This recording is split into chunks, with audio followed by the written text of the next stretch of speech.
नमस्कार सभी को। मेरे YouTube channel geography by S के सर में मैं आप सभी बच्चों का तहे दिल से स्वागत करता हूं।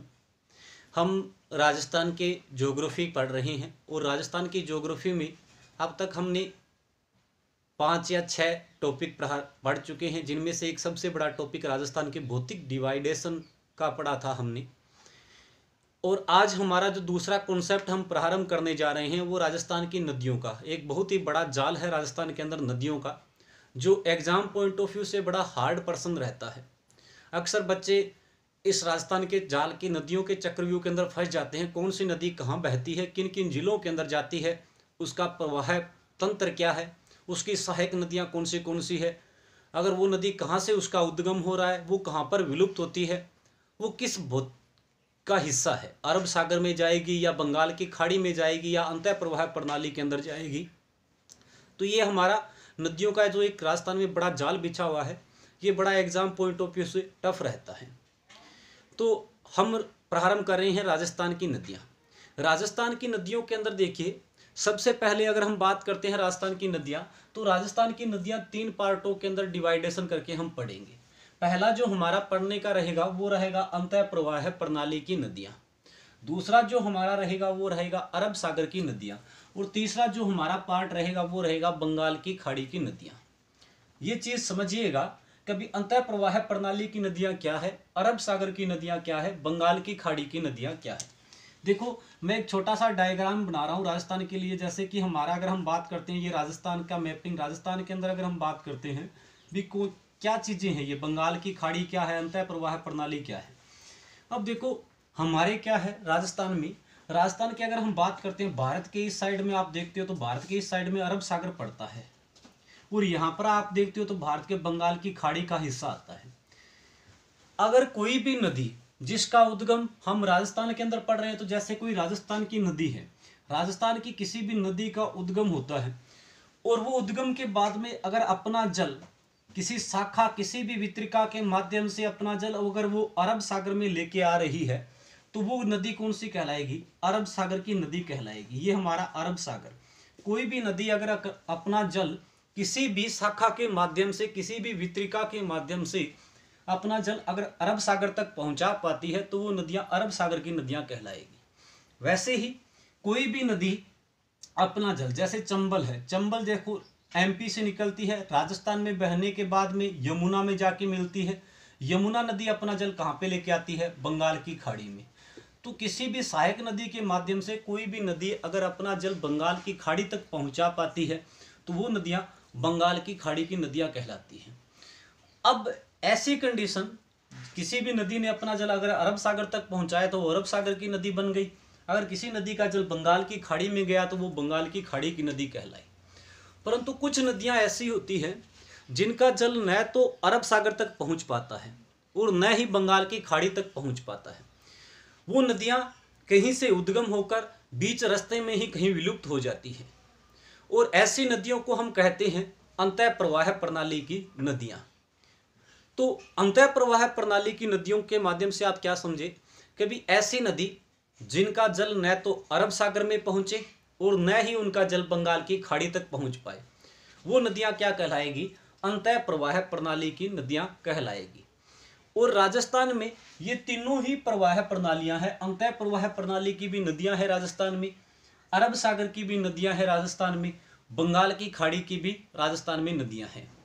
अब अगर हम बात करते हैं, देखो एक एक कॉन्सेप्ट की बात करते हैं भी। राजस्थान का जो टोटल नदियों के द्वारा जो जल संरक्षण क्षेत्र आता है, उससे राजस्थान में 60% जो जल है वो किसके तहत आता है, अंतः प्रवाह प्रणाली के तहत आता है। राजस्थान में अगर हम बात करते हैं नदियों के माध्यम से जो 100% जल है, उसका 60% जल अकेला किस प्रवाह प्रणाली के तहत है, अंतः प्रवाह प्रणाली के तहत। वहीं पर राजस्थान का जो टोटल 100% जल है, उसका 17% जल कौन सी नदियां वहन करती है, अरब सागर की नदियां। और जो बच गया जो हमारा 23% जल है, वो किन नदियों के माध्यम से प्राप्त होता है, हमें बंगाल की खाड़ी की नदियों के माध्यम से मिलता है। तो ये थोड़ा सा ध्यान रखिएगा कि राजस्थान का 60% जल तो कौन सी प्रवाह प्रणाली के तहत है, अंतः प्रवाह प्रणाली के तहत। 17% भाग किसके तहत है, अरब सागर की नदियों के तहत, और 23% जल किसके माध्यम से है, बंगाल की खाड़ी के नदियों के माध्यम से है। तो अब हमारे कुछ बेसिक से कॉन्सेप्ट हम प्रारंभ करते हैं। देखो राजस्थान के अंदर अगर हम नदियों की बात करते हैं, सबसे पहले हमारे पास कॉन्सेप्ट क्या है, अंतः प्रवाह प्रणाली।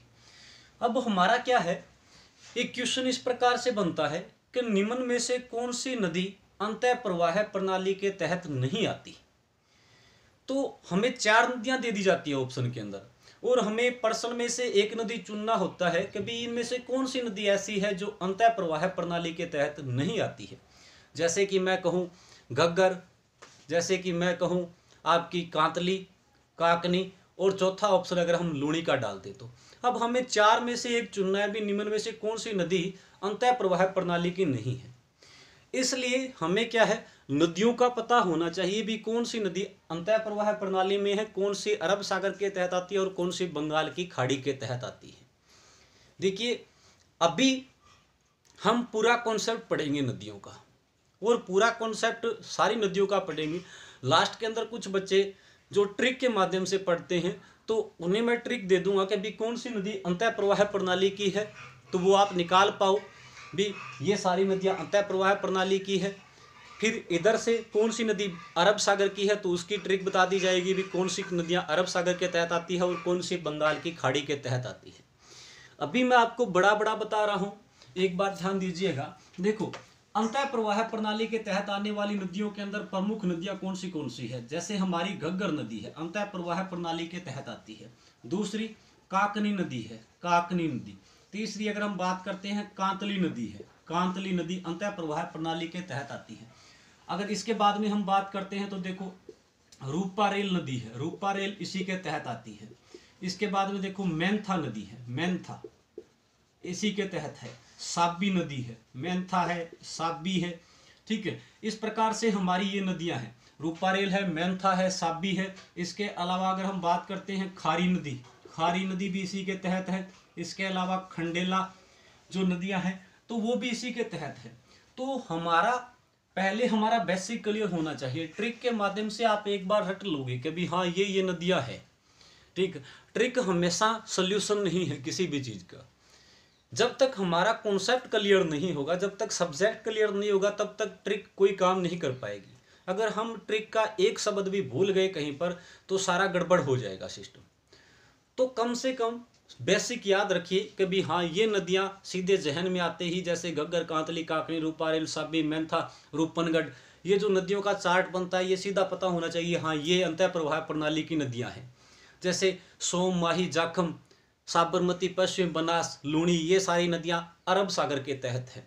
जैसे चंबल है, बनास नदी है, बाणगंगा नदी है, पार्वती है, आहू है, नेवेज है, काली सिंध है, बामनी है, ये सारी नदियाँ बंगाल की खाड़ी के तहत है। तो ये हमें कम से कम एक बड़ा सा स्तर पता होना चाहिए। बाकी ट्रिक मैं आपके लिए लास्ट में जरूर इस कॉन्सेप्ट की रख दूंगा कौन सी नदी किस में है।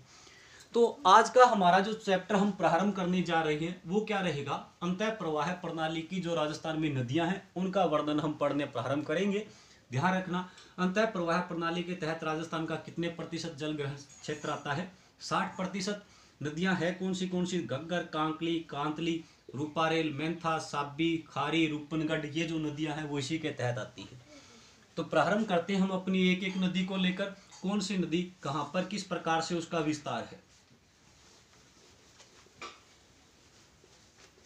तो हमारा जो पहला कॉन्सेप्ट रहेगा, ए नंबर चैप्टर उठाते हैं आप अपना और नाम देते हैं उसे क्या, अंतः प्रवाह प्रणाली, अंतः प्रवाह प्रणाली। और अंतः प्रवाह प्रणाली के अंदर हम अपनी सबसे जो प्रमुख नदी है, सबसे बड़ी जो इसकी नदी है उसको प्रारंभ करते हैं नंबर 1 लगाकर। नदी का नाम है घग्गर, नदी का नाम क्या है, घग्गर। घग्गर नदी के बारे में पढ़ना प्रारंभ करते हैं। बड़े बारीकी से इस चीज को समझना, कहाँ से ये नदी निकली, कहाँ कहाँ ये बहती है, कहाँ पर जाकर इसका अंतिम स्थान है। अगर अब आपके पास नक्शा है तो आप नक्शा लेके बैठिए, नक्शा नहीं है तो थोड़ा सा ध्यान देकर अपने रफ या फेयर रजिस्टर के अंदर जो नोट्स बना रहे हो वहाँ पर इस चीज़ को नोट कीजिए। जब तक आप ये क्लियर नहीं करोगे तब तक सारी चीज़ें नहीं पढ़ पाओगे। एक नदी याद करना आसान है, सारी नदियाँ याद नहीं रख पाओगे। ये हमारा राजस्थान का ऊपरी मैप, श्री 2 जिले, एक तो हमारा श्री गंगानगर जिला और दूसरा हमारा पास ही हनुमानगढ़ जिला। ये हमारे लिए, मैं इसमें नोट कर देता हूँ, ये हमारा कौन सा है, श्री गंगानगर जिला। सिर्फ आपको अगर 2 जिलों का अध्ययन है तो आप घग्गर नदी के बारे में सारा अच्छे से जान पाओगे। दूसरा कौन सा, हनुमानगढ़, श्री गंगानगर और हनुमानगढ़ जिले, इन जिलों की बात करते हैं। देखिए सबसे पहले मैं एक बड़ा चंद्र बिंदु लगा रहा हूं यहाँ पर राजस्थान से ऊपर इस भाग के अंदर, ठीक है, ये मैंने भाग लगा दिया। आप इसी प्रकार से डैशिंग करते जाइए। फिर मैंने एक हनुमानगढ़ और यहाँ पर एक ब्लॉक कर दिया। फिर इसके बाद में मैंने हनुमानगढ़ के अंदर एक ब्लॉक किया, फिर दूसरा, तीसरा और चौथा, 4 ब्लॉक मैंने हनुमानगढ़ के अंदर कर दिए। फिर 2 ब्लॉक कर लीजिए गंगानगर के अंदर, इस प्रकार से। फिर एक गंगानगर और पाकिस्तान की सीमा पर, क्योंकि इस साइड में सीमा किसके लगती है, पाकिस्तान की, और एक पॉइंट लगा दीजिए आप पाकिस्तान के अंदर। अब इन्हें आपस में मिला दीजिए, ये यहां से इनको प्रारंभ कीजिए, आपस में मिलाते चलिए। ये लीजिए, ये हमारी घग्गर नदी बनकर तैयार हुई। अब हमें इसमें स्टार्टिंग कर रहा हूं मैं। देखिए सबसे पहले हमारा उद्गम, जब हम बात करते हैं उद्गम कहां से होता है, घग्गर नदी का उद्गम की हम जब बात करते हैं तो सबसे पहले उद्गम देखिए कहां से हुआ, हिमालय में शिवालिक या कालका की पहाड़ियां, हिमालय में शिवालिक या कालका की पहाड़ी से, शिवालिक या क्या कहें, कालका की पहाड़ी से क्या होता है, उद्गम होता है। कालका पहाड़ी से क्या हुआ, उद्गम हुआ। घग्गर नदी का उद्गम कहां से हुआ, हिमालय में शिवालिक या कालका की पहाड़ियों से। उद्गम होने के बाद में यह पंजाब हरियाणा से बहती हुई, आपको याद रहे तो अच्छी बात है, पंजाब और हरियाणा से बहती हुई राजस्थान के हनुमानगढ़ जिले से, कौन सा जिला है ये, हनुमानगढ़, राजस्थान के किस जिले से प्रवेश करती है, हनुमानगढ़ जिले से। राजस्थान के हनुमानगढ़ जिले की टिब्बी तहसील, कौन सी तहसील से, टिब्बी तहसील से इसने राजस्थान में क्या किया, प्रवेश किया। राजस्थान के अंदर हनुमानगढ़ जिले की टिब्बी तहसील से इसने क्या कर लिया, प्रवेश किया राजस्थान में। प्रवेश करने के बाद में देखिए जैसे ही हनुमानगढ़ में आगे आई तो इस पर हनुमानगढ़ में बटनेर दुर्ग बना हुआ है। कौन सा किला बना हुआ है, बटनेर का किला। बटनेर दुर्ग जो राजस्थान का सबसे प्राचीनतम दुर्ग है, हनुमानगढ़ के अंदर है। राजस्थान का सबसे प्राचीन दुर्ग अगर कोई है तो वो बटनेर का किला है। राजस्थान में सर्वाधिक विदेशी आक्रमण अगर किसी दुर्ग पे हुए तो वो बटनेर का किला है। जिस दुर्ग पर राजस्थान में सर्वाधिक विदेशी आक्रमण किए गए, सर्वाधिक स्वदेशी आक्रमण अगर पूछा जाए तो तारागढ़ का किला जो अजमेर में पड़ता है। सर्वाधिक स्वदेशी आक्रमण हुए तारागढ़ के दुर्ग पर जो अजमेर में है, सर्वाधिक विदेशी आक्रमण हुए बटनेर दुर्ग के ऊपर जो हनुमानगढ़ में है। राजस्थान का एकमात्र ऐसा दुर्ग बटनेर का किला जिसमें मुस्लिम महिलाओं ने क्या किया था, जोहर किया है। राजस्थान का एकमात्र ऐसा दुर्ग है जिसमें मुस्लिम महिलाओं ने यहाँ पे क्या किया था, जोहर किया था। तो 3 कॉन्सेप्ट याद रखिए। राजस्थान का सबसे प्राचीनतम दुर्ग कौन सा है, तो बटनेर का किला। राजस्थान में सर्वाधिक विदेशी आक्रमण किस दुर्ग पे हुए, तो बटनेर दुर्ग के ऊपर। और राजस्थान में एकमात्र मुस्लिम जोहर के लिए प्रसिद्ध किला कौन सा है, तो बटनेर दुर्ग। ये बटनेर दुर्ग हमारा कौन सी नदी पर बना हुआ है, घग्गर नदी के ऊपर। कौन सी नदी पर है, घग्गर नदी के ऊपर। और कौन से जिले के अंदर पड़ता है, हनुमानगढ़ जिले के अंदर। जैसे ही यह नदी आगे आई तो इसके ऊपर एक सभ्यता विकसित हो गई हनुमानगढ़ में, और वो सभ्यता कौन सी थी, कालीबंगा सभ्यता। अब जिस बच्चे ने पुराने एग्जामों को देखा है, अनेकों बार ये क्वेश्चन आ चुका है, कालीबंगा सभ्यता का संबंध राजस्थान के किस जिले से है, तो कालीबंगा का संबंध किस जिले से हुआ, हनुमानगढ़ जिले से। दूसरा क्वेश्चन जो पूछा जाता है इसको लेकर, कालीबंगा सभ्यता राजस्थान की किस नदी के मुहाने पर विकसित हुई। नदी का मुहाना क्या होता है, जैसे कि ये कोई नदी बह रही है, उसके दोनों जो पार्ट होते हैं, एक इधर वाला किनारा और एक इधर वाला किनारा, ये जो किनारे होते हैं इसे हम कह देते हैं नदी का मुहाना, ठीक है। तो इसके ऊपर विकसित हुई कि राजस्थान की किस नदी पर कालीबंगा सभ्यता विकसित हुई थी, तो वो नदी कौन सी है, घग्गर नदी। और किस जिले के अंदर है, तो हनुमानगढ़ जिले के अंदर ये विकसित हुई, घग्गर नदी की। फिर जैसे ही हम आगे चलते हैं तो हनुमानगढ़ जो शहर है, हनुमानगढ़ शहर खुद घग्गर नदी के किनारे बसा हुआ है। हनुमानगढ़ शहर किस नदी के किनारे बसा हुआ है? घग्गर नदी के किनारे।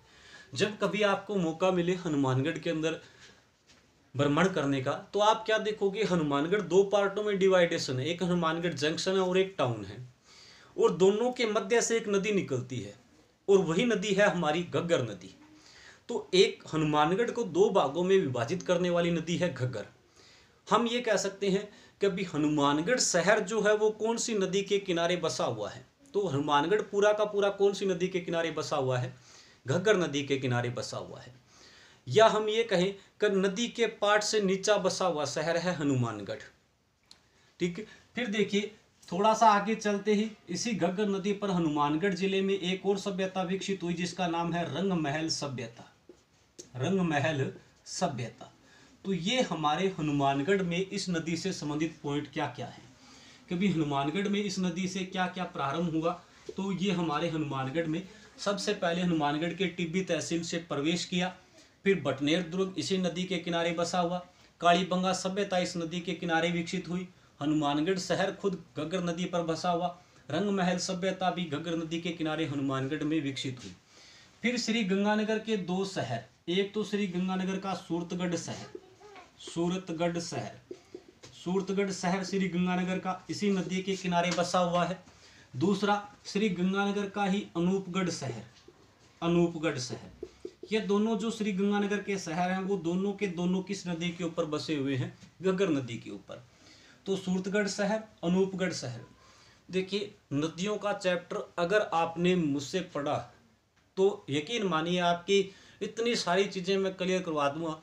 कौन सी नदी के ऊपर कौन सा बांध बना हुआ है, कौन सी नदी के किनारे कौन से शहर स्थित हैं, किस नदी के किनारे कौन सी सभ्यता विकसित हुई थी, या उस नदी के किनारे अगर कोई संप्रदाय से संबंधित क्वेश्चन बनता है, कल्चर का, हिस्ट्री का, ज्योग्राफी का, तो सारे प्रश्न मैं एक साथ लेके चलूँगा और आपके बड़े बेसिक चीज़ें क्लियर होगी। बहुत सारे एग्जामों में आपने आई हुई चीज़ें आपको पढ़ने को मिलेगी कि वास्तव में ये चीज़ें आई हुई है हमारे एग्जामों के अंदर, और ये आज हमारी कुछ क्लियर होती दिखाई दे रही है।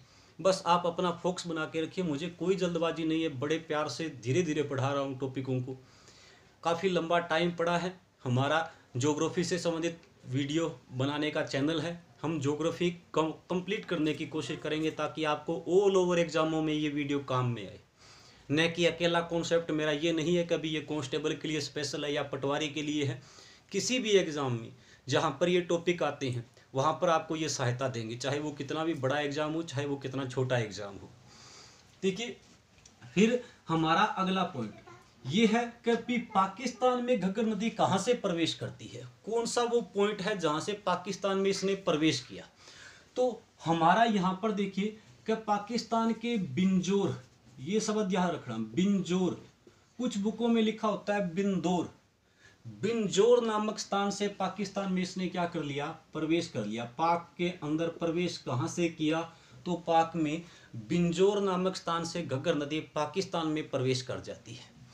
अब अंतिम स्थान, घग्गर नदी का अंतिम बिंदु क्या है? अंतिम बिंदु की जब हम बात करते हैं कभी कहाँ पर जाकर ये विलुप्त हो जाती है, समाप्त होती है, तो अंतिम बिंदु हमारा कौन सा रहेगा?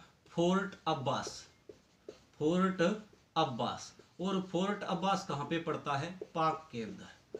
फोर्ट अब्बास कहाँ पे है? पाकिस्तान में। ये इस नदी का क्या हो जाएगा? आपका अंतिम बिंदु। तो ये हमारी घग्गर नदी है। अब हम इसके बारे में बात करेंगे कि टोटल लंबाई कितनी है, राजस्थान में कितनी बहती है, इसके किन किन उपनामों से जाना गया है, प्राचीन काल में इस नदी को किस नाम से जानते थे, ये किस लिए प्रसिद्ध नदी है। तो वो सारी चीज़ें हम इसकी क्लियर करेंगे। एक बार मैं दोबारा से आपको रिपीट कर देता हूँ। देखो अब कुछ बच्चे का सर ऐसे तो समझ में नहीं आ रहा है, ऐसा होता है क्या सर, ऐसे समझ में नहीं आ रहा, क्योंकि नक्शे पे पढ़ने की आदत नहीं होती है, और नक्शे पे पढ़ने की आदत नहीं है, वो सीधा कॉन्सेप्ट बुकों से पढ़ते हैं। हाँ का उद्गम यहाँ से हुआ, इन जिलों के अंदर बहती है, यहाँ से बहती हुई यहाँ पर जाकर विलुप्त हो जाती है, इस नदी के किनारे ये बसा हुआ है। तो वही सब चीज़ें मैंने बताई है यहाँ पर, ठीक है। आप धैर्य बनाइए। देखिए आप अब लाइनें खुद बना सकते हो कि घग्गर नदी का उद्गम हिमालय में शिवालिक या कालका की पहाड़ियों से होता है। बन गई पहली लाइन। घग्गर नदी का उद्गम हिमालय में शिवालिक या कालका की पहाड़ियों से होता है। यह नदी हिमालय से निकलने के बाद पंजाब हरियाणा से होती हुई राजस्थान के हनुमानगढ़ जिले की टिब्बी तहसील से प्रवेश करती है। राजस्थान की हनुमानगढ़ जिले की टिब्बी तहसील से क्या करती है, प्रवेश करती है। फिर देखिए नेक्स्ट लाइन कि इस नदी के किनारे हनुमानगढ़ में बटनेर दुर्ग स्थित है। इस नदी के किनारे यानी घग्गर नदी के किनारे हनुमानगढ़ में बटनेर दुर्ग स्थित है। घग्गर नदी के किनारे हनुमानगढ़ में कालीबंगा सभ्यता विकसित हुई। नेक्स्ट लाइन कि घग्गर नदी के किनारे हनुमानगढ़ शहर बसा हुआ है। नेक्स्ट, घग्गर नदी के किनारे हनुमानगढ़ में रंग महल सभ्यता विकसित हुई। फिर कि घग्गर नदी के किनारे श्री गंगानगर के 2 शहर सूरतगढ़ व अनूपगढ़ स्थित हैं। नेक्स्ट, घग्गर नदी श्री गंगानगर से बिंजोर नामक स्थान से पाकिस्तान में प्रवेश करती है और घग्गर नदी का अंतिम बिंदु फोर्ट अब्बास पाकिस्तान है। ये सारी बुक की लाइनें और मैंने यहाँ पर शॉर्ट में बना दी। अब देखिए, अगर हम बात करते हैं इस नदी की टोटल लेंथ की जब हम बात करते हैं कुल लंबाई, तो कुल लंबाई इसकी है 465 किलोमीटर। कुल लंबाई कितनी है? 465 किलोमीटर। और राजस्थान में इसकी लंबाई कितनी है? ये तो टोटल लेंथ हो गई, यानी हिमालय से लेकर फोर्ट अब्बास तक इसकी कुल लंबाई कितनी है? 465 किलोमीटर। राजस्थान में जब हम बात करते हैं तो राजस्थान में यह मात्र 100 किलोमीटर बहती है। राजस्थान में यह कितनी बहती है? 100 किलोमीटर बहती है। अब ध्यान दीजिएगा, 2 प्रकार के प्रश्न आते हैं, बड़े बारीकी से क्वेश्चनों को सुननेगा। गलती कहाँ पे होती है वही बताने जा रहा हूँ। हमसे क्वेश्चन पूछ रहा है कि राजस्थान की अंतः प्रवाह प्रणाली की सबसे लंबी नदी कौन सी है। पहला क्वेश्चन क्या है कि राजस्थान की अंतः प्रवाह प्रणाली की सबसे लंबी नदी क्या है। प्रश्न दिमाग में बैठ गया होगा, 2 बार रिपीट कर दिया। अब इसी प्रश्न को दोबारा सुनिए। राजस्थान की अंतः प्रवाह प्रणाली की पूर्णतया सबसे लंबी नदी कौन सी है? यानी एक शब्द बीच में जुड़ गया। पहला क्वेश्चन तो था राजस्थान की अंतः प्रवाह प्रणाली की सबसे लंबी नदी कौन सी है। दूसरा क्वेश्चन क्या बनाया उसने कि राजस्थान की अंतः प्रवाह प्रणाली की पूर्णतया सबसे लंबी नदी कौन सी है। दोनों के अंदर क्या फर्क हुआ? पूर्णतया का मतलब यहाँ पे क्या है ये समझिए पहले तो।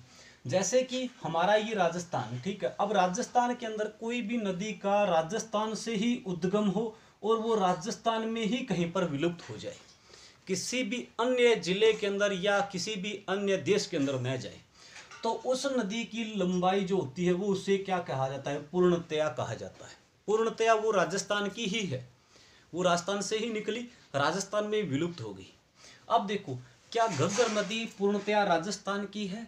कह सकते हो नहीं है, क्योंकि हिमालय से निकल के आई, पंजाब में बह रही है, हरियाणा में बह रही है, फिर राजस्थान में आ रही है और फिर पाकिस्तान में भी जा रही है। तो क्या इस पर पूर्ण रूप से राजस्थान का अधिकार है? नहीं। तो दोनों प्रश्नों की लैंग्वेज अलग अलग है, दोनों के आंसर अलग अलग बन सकते हैं, तो यहाँ पर भी अलग अलग है। हमसे सीधा पूछे कि राजस्थान की अंतः प्रवाह प्रणाली की सबसे लंबी नदी कौन सी है, तो देखिए सबसे लंबी नदी कौन सी हो जाएगी? घग्गर हो जाएगी। राजस्थान की अंतः प्रवाह प्रणाली की सबसे लंबी नदी कौन सी हो जाएगी? घग्गर, क्योंकि इसकी लेंथ कितनी है? 465 किलोमीटर है। इससे ज़्यादा लेंथ किसी और नदी की नहीं है जो अंतः प्रवाह प्रणाली की हो। अब यहीं पर अगर शब्द होता कि राजस्थान की पूर्णतया अंतः प्रवाह प्रणाली की सबसे लंबी नदी कौन सी है, तो आंसर चेंज, कांतली नदी हो जाता। फिर कौन सा हो जाता? कांतली नदी, जिसका हम आगे अध्ययन करेंगे, तब दोबारा डिस्कस करेंगे इस बात को लेकर। तो इस प्रकार के प्रश्नों को पकड़िएगा। अब देखो कि राजस्थान की यह सबसे लंबी नदी है अंतः प्रवाह प्रणाली की। अब चीज क्या है, प्रश्न को ध्यान से सुनना। देखो मैं बोर्ड पे अगर नहीं लिख पा रहा हूँ तो आप उसको, मैं बड़े आराम से बोल रहा हूँ, उसको नोट करते जाइए साथ में। अब देखो, इस नदी का जो बहाव क्षेत्र है, बहाव क्षेत्र मैंने कल के टॉपिक में भी आपको, परसों के टॉपिक में जब पूर्वी मैदानी प्रदेश पढ़ा रहा था तब मैंने बताया था, जैसे कोई भी नदी जैसे इस प्रकार से बह रही है, वो अपनी शाखाओं के माध्यम से जितने क्षेत्र को कवर करती है, जैसे ये क्षेत्र इसने कवर किया, इतना सा भाग, ये इस नदी का क्या कहलाया? बहाव क्षेत्र कहलाया। कोई भी नदी जहाँ पर बहती है वो जितने क्षेत्र को कवर करती है अपने बाद जल के माध्यम से, वो उस नदी का बहाव क्षेत्र होता है। और हम अगर बात करते हैं, देखो घग्गर नदी के बहाव क्षेत्र को दो अलग अलग नामों से जाना गया है। हमसे क्वेश्चन पूछे कि घग्गर नदी के बहाव क्षेत्र को पाकिस्तान में किस नाम से जानते हैं। देखो इतनी दूर में ये पाकिस्तान में बह रही है ना, तो यहाँ पर तो इसके बहाव क्षेत्र को क्या कहा जाता है, ये वाला भाग घग्गर नदी का, यहाँ इसका बहाव क्षेत्र क्या कहलाता है। और राजस्थान में इसके बहाव क्षेत्र को क्या कहते हैं, राजस्थान में इसके बहाव क्षेत्र को क्या कहा जाता है, राजस्थान का जितना क्षेत्र ये कवर करती है। तो ध्यान रखिएगा, बहुत ही शानदार क्वेश्चन पूछा भी जा चुका है। पाकिस्तान में तो इसके बहाव क्षेत्र को क्या कहा जाता है, हक्करा। पाकिस्तान में इसके बहाव क्षेत्र को क्या कहते हैं, हक्करा। और राजस्थान में इसके बहाव क्षेत्र को क्या कहते हैं, नाली। राजस्थान में इसके बहाव क्षेत्र को क्या कहेंगे, नाली कहेंगे। जब मैंने कहा था ना, जब कभी आपको इधर आने का क्षेत्र का मौका मिले, तो आप अगर यहाँ पे आके हनुमानगढ़ के अंदर आके ये कहोगे कि घग्गर नदी, तो हनुमानगढ़ वाले नहीं बता पाएंगे आपको। परंतु आप हनुमानगढ़ के अंदर आके ये कहोगे नाली कहाँ से गुजरती है, तो वो सारे बता देंगे, क्योंकि यहाँ पर इसे नाली के नाम से जानती है, न कि घग्गर के नाम से। तो ये हमारे जो क्षेत्र विशेष होते हैं, वहाँ पर उस नदियों के उपनाम के अंदर हमें इसे पढ़ने को आता है कि इसे किस उपनाम से जानते हैं। तो ध्यान रखना, राजस्थान में तो घग्गर नदी का बहाव क्षेत्र क्या कहलाता है, नाली। और पाकिस्तान में इसके बहाव क्षेत्र को क्या कहते हैं, हकरा कहते हैं। नेक्स्ट पर्सन पे चलिए। देखो यह राजस्थान की एकमात्र ऐसी नदी है, चाहे वो अंतः प्रवाह प्रणाली की नदियां हो, चाहे वो अरब सागर की हो, चाहे वो बंगाल की खाड़ी की हो, संपूर्ण राजस्थान की जितनी भी नदियां हैं उनमें से घग्गर नदी एकमात्र ऐसी नदी है जो अपना जल कहाँ से लेके आती है, हिमालय से। जो अपना जल कहाँ से लेके आएगी, हिमालय से। इसके बाद में आप कितनी भी नदियां पढ़ लेना राजस्थान की, किसी भी नदी का उद्गम हिमालय से नहीं होगा। बस एक ही बात याद रखना, घग्गर नदी को छोड़कर बाकी किसी भी नदी का उद्गम हिमालय से नहीं है। तो क्वेश्चन बनता है कि राजस्थान की एकमात्र ऐसी नदी जो अपना जल हिमालय से लेकर आती है, वो नदी कौन सी है, घग्गर नदी। राजस्थान की एकमात्र ऐसी नदी जो अपना जल कहाँ से लेके आती है, हिमालय से लेकर आती है। ठीक है, अब देखिए नेक्स्ट क्वेश्चन की बात करते हैं कि इस नदी के बारे में अगर हम बात करते हैं, तो राजस्थान की एकमात्र ऐसी नदी जो अंतर्राष्ट्रीय सीमा का निर्माण करती है। राजस्थान की एकमात्र ऐसी नदी जो क्या बनाती है, अंतर्राष्ट्रीय सीमा बनाती है। देखिए कैसे, बाकी राजस्थान की कोई सी भी नदी है, कोई सी भी, चाहे वो अंतः प्रवाह प्रणाली की हो, चाहे वो बंगाल की खाड़ी की हो, चाहे वो अरब सागर की हो, जितनी नदियों के आपके नाम जानते हो राजस्थान से संबंधित, कोई सी भी नदी आपको ऐसी देखने को नहीं मिलेगी जो अंतर्राष्ट्रीय सीमा बनाती हो। कैसे, देखो यह नदी उद्गम कहाँ से हुआ, हिमालय से। राजस्थान में बहने के बाद में कहाँ चली गई, पाकिस्तान में। राजस्थान की दूसरी ऐसी कोई नदी नहीं है जो राजस्थान से बहती हुई कहाँ पे चली जाए, पाकिस्तान में। यानी ये सीमा हमारी कौन सी होती है, अंतर्राष्ट्रीय सीमा। और अंतर्राष्ट्रीय सीमा को क्रॉस करने वाली एकमात्र नदी कौन सी है, घग्गर। इसलिए हम इसे क्या कहते हैं कि राजस्थान की एकमात्र ऐसी नदी जो अंतर्राष्ट्रीय सीमा का क्या करती है, निर्धारण करती है। क्लियर, ठीक। अब देखिए इसके बाद में कि इसे किन किन नामों से जाना गया। तो इसे किस किस नामों से जाना गया प्राचीन काल में, या इसे किन किन उपनामों से जाना गया, उपनाम क्या क्या रखे गए। तो सबसे पहले देखिएगा, इस घग्गर नदी का जो ये क्षेत्र है ना, ये जब राजस्थान के अंदर यहाँ पे जो बहती है, ये वाला जो इसका भाग है, यहाँ पर राजस्थान के अंदर चावल की खेती बहुत ज़्यादा की जाती है। कौन सी खेती की जाती है, चावल की खेती। और चावल की खेती होने की वजह से चावल को हम इंग्लिश में कह देते हैं राइस, और इस क्षेत्र को कहने लग गए राइस बेल्ट। कि राइस बेल्ट के उपनाम से राजस्थान के किस भौतिक भाग को जाना जाता है, तो राइस बेल्ट के नाम से किसे जानते हैं, घग्गर के मैदान को। जो घग्गर नदी के द्वारा जो मैदानी भाग का निर्माण किया जाता है, उस मैदानी भाग के अंदर चावल की खेती सर्वाधिक होने से इस भाग को हम किस नाम से जानते हैं, राइस बेल्ट के नाम से। क्वेश्चन पूछ लिया जाए राइस बेल्ट का संबंध राजस्थान के किस नदी क्षेत्र से है, तो वो नदी क्षेत्र कौन सा है? घग्गर नदी, जहाँ से राइस बेल्ट के उपनाम से जानते हैं इस घग्गर नदी वाले भाग को। क्लियर? देखिए नेक्स्ट पर्सन घग्गर नदी से जुड़ा हुआ। अब हमसे राजस्थान की इसी नदी को लेकर और क्या क्वेश्चन पूछ सकता है? तो और क्वेश्चनों की अगर हम बात करते हैं तो देखो, राजस्थान में इस नदी का जो ये क्षेत्र है, ये वाला जो क्षेत्र हमने जो इसे अभी राइस बेल्ट कहा, इस नदी वाले क्षेत्र को एक अन्य उपनाम से भी जानते हैं। ध्यान रखना, इसे जो एक अन्य उपनाम दिया गया है वो क्या दिया गया है? वग्गी क्षेत्र। किस नाम से जानते हैं? वग्गी क्षेत्र के उपनाम से जानते हैं।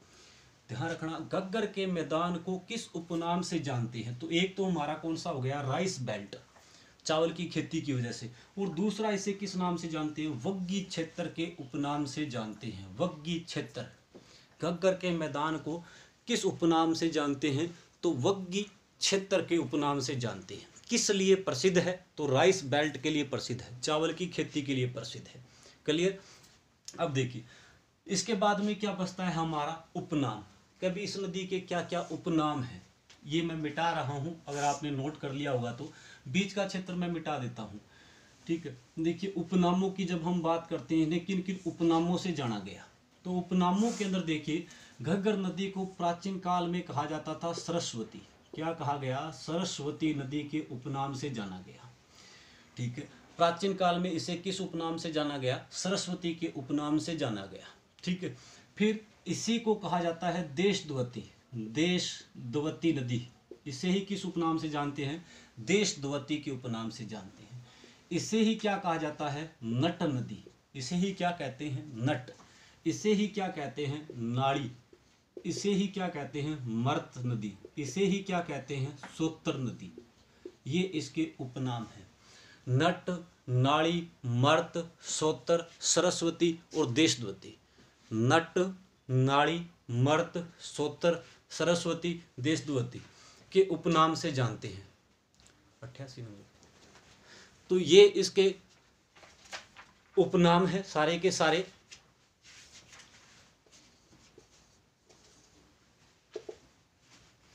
तो घग्गर नदी को किन किन उपनामों से जाना जाता है? तो मर्त, सोत्तर, नट, नाड़ी, सरस्वती, देशद्वती के उपनामों से हम इसे पढ़ते हैं।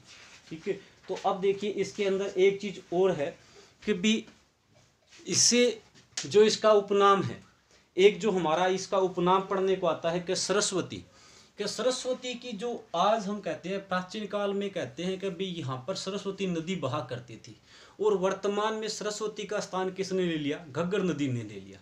वर्तमान में प्राचीन की जो सरस्वती थी, वर्तमान में उसका स्थान किसने ले लिया? घग्गर नदी ने ले लिया।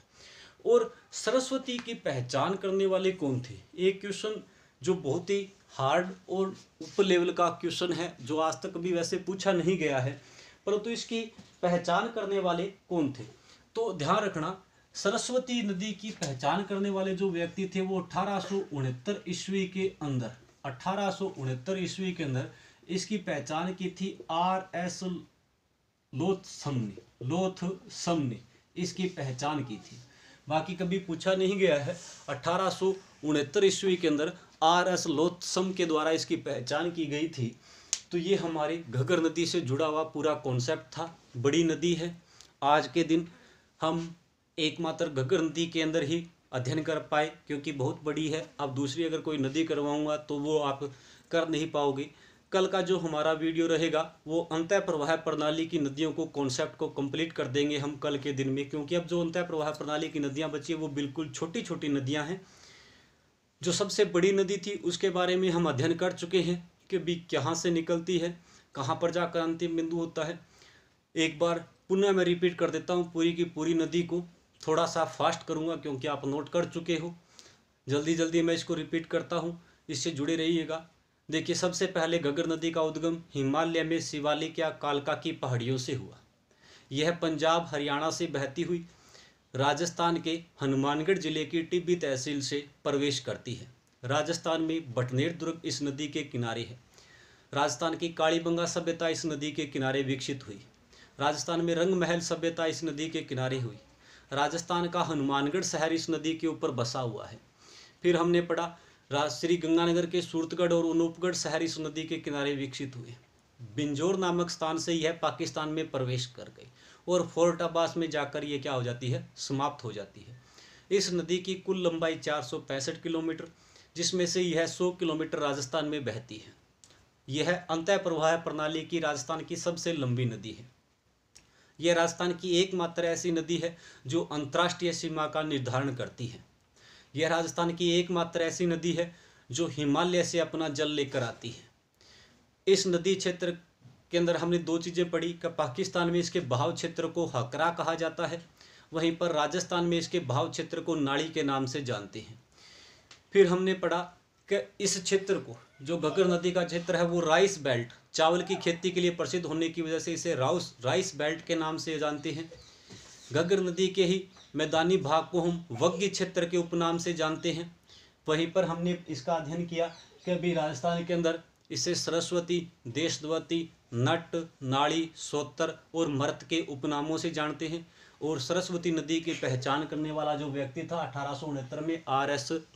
लोथसम के द्वारा इसकी पहचान की गई थी। तो ये हमारा सारा का सारा घग्गर नदी से जुड़ा हुआ आज का कॉन्सेप्ट। कल के दिन हम राजस्थान की अंतः प्रवाह प्रणाली की सारी जो नदियां हैं उन्हें कंप्लीट करेंगे। धन्यवाद।